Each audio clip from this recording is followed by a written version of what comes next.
الحمدللہ رب العالمین والصلاة والسلام علی سیدنا محمد خاتم النبیین وعلی آلہ واصحابہ اجمعین۔ 133 نمبر حدیث ہے۔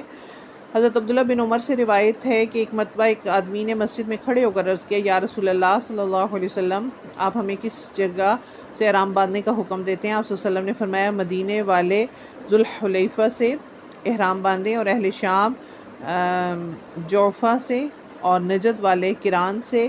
ابن عمر نے فرمایا کہ لوگوں کا خیال ہے رسول اللہ صلی اللہ علیہ وسلم نے فرمایا یمن والے یلملم سے احرام باندھے، اور ابن عمر کہا کرتے تھے کہ یہ آخری جملہ نبی کریم صلی اللہ علیہ وسلم سے یاد نہیں۔ یعنی مسجد میں سوال کیا گیا، مسجد میں رسول اللہ صلی اللہ علیہ وسلم نے اس کا جواب دیا۔